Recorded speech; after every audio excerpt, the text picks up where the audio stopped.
The San Jose Sharks end their long homestand with the Rangers coming to town. Here's what you need to know.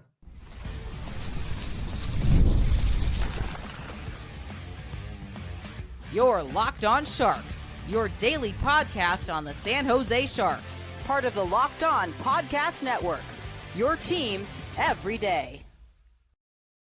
Hello, welcome to Locked On Sharks, the premier hockey podcast covering your favorite team, the Bay Area. My name is JD Young, caretaker of the Reef, also the co-host of Locked On NHL. I want to thank you for making Locked On Sharks your first listen. Proudly part of the Locked On Network. We cover your team every day. If you want to be an everyday, all you have to do is just follow wherever you get podcasts. And of course, you can watch on YouTube as well. We continue our YouTube exclusive game day previews today, breaking down the Sharks Rangers. The Sharks end their 8-game homestand here. It's been a while, guys. So let's start with the Rangers, who are coming off a 5-4 overtime loss to the Anaheim Ducks on Friday night. They've also lost 5 out of the last 6 games, with their only win coming against the Canucks. Rangers team that is definitely spiraling, but because of the Eastern Conference standings, still somehow kind of ish in the playoff race here. They are tied currently for the last wildcard spot as the Blue Jackets, Canadians, and Rangers. Nobody wants, or they're all tied at 75 points. The Islanders at 74. And the Rangers, the Red Wings, who have literally gone 3-7 in their last 10 and have lost 2 in a row, still only 3 points back. Nobody wants that last wild card spot. But the Sharks, of course, 2 games in a row that they've won, including a thrilling shootout victory over the Toronto Maple Leafs on Thursday night. And the vibes are vibing right now for the San Jose Sharks. So let's look at how these two teams match up.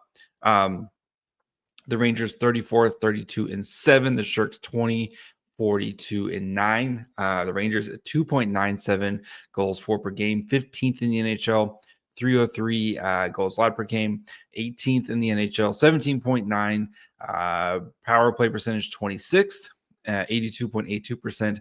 PK 6th in the NHL. The Sharks 2.62 goals for per game, 30th. Jumped up a little bit after these 5 or 6 goals, the 5 goals they put up the other night. 3.66 goals allowed per game, 32nd. Power play at 19.4%, 23rd, and the PK at 74.3, 27th in the NHL. Panarin leads the Rangers in all statistical categories, 31 goals, 46 assists, 77 points. Toffoli leads the Sharks with goals, 27. Eklund in assists, 37, and points, 54. One more than Macklin Celebrini. Both these teams, they're going to give up some shot attempts. They're going to give up some goals.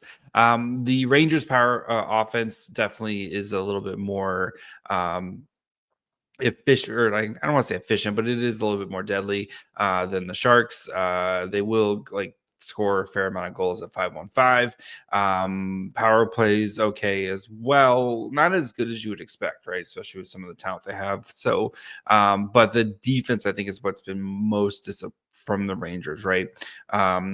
They're going to give up shot attempts. They're 26th in the NHL. They're going to give up expected goals against, so high danger chances, 29th, and 5-on-5 goals against. They're going to give up a lot. So the Sharks have it, just like what we saw with Toronto. The Sharks are going to have some opportunities in this game to try to create some goals. So Rangers currently, like I said, 6th in their division, 22nd in point percentage. PK is good. It's so for a Sharks power play, which hasn't looked great. And this might be another game where the power play continues to kind of putz around, I guess would be the nice way to put it. So the way the Rangers line up: Panarin, Trocheck, and Othman up top. Coyle, Miller, and Lafreniere on the second line. Kreider, Zibanejad, Brodzinski, Sharks legend on the third. Berard, Carrick, and Abelknubel. On the fourth line, Susie, Fox, Miller, Borgen, Vakanainen, and Schneider, with Shesterkin and Quick. Shesterkin started on Friday night, so I expect Quick to play here on Saturday. So for the Sharks, what to kind of watch for in this game, right? The vibes are great right now. The Sharks have won the last couple games here. They've looked good, and even before like they started kind of winning some games here, like just the vibes have looked good. Can you keep it going against a Rangers team which has not played super well recently, but is still somehow in this playoff race here? So that is what I'm watching for, right? Because you have a Rangers team, second night of a back-to-back on the West Coast, having to travel. This has all the makings for the Sharks to kind of come out and set the tone in this game. So can they do that? Can they set the tone against a Rangers team that historically has kind of taken it to the Sharks? Can you set the tone in this game, in a game that all the outside stuff of travel, everything like that is in your favor? So that's what I'm looking for, that first 5 to 10 minutes of the game. And we've seen the Sharks start games, look at like the Boston game, right? Sharks started that game very well. Can the Sharks continue to do that? A couple weeks ago, the Islanders game, Sharks started that game extremely well, just got unlucky in that game. Can you start this game well and kind of put a little doubt into a Rangers team which has struggled again? If things start to unravel, does this Rangers team unravel on you? So that's the first thing I'm looking for. The second thing I'm watching for in this game is the special teams, right? Sharks have taken some dumb penalties recently. I'm looking at you, Ty Dellandrea.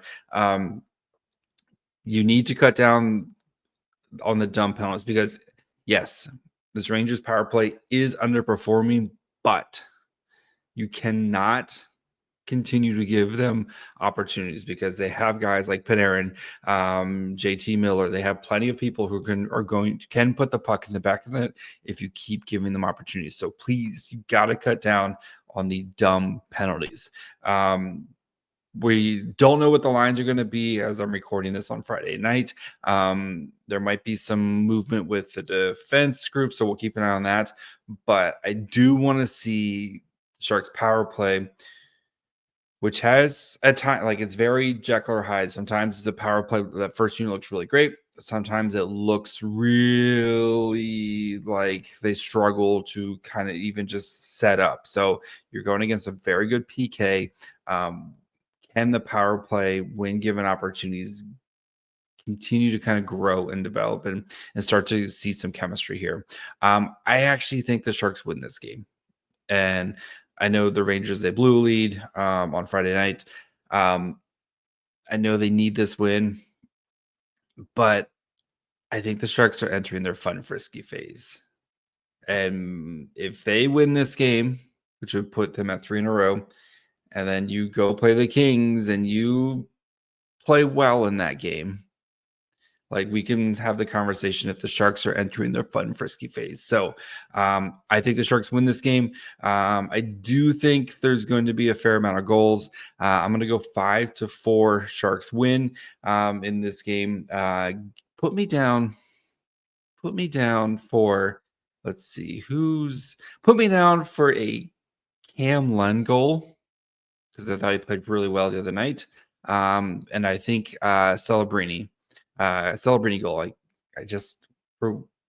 I think we're overdue for Celebrini goal. So we'll break down this game Saturday night. We'll have an episode Saturday night after this game. So make sure you follow along wherever you get podcasts. And of course, you can watch on YouTube as well.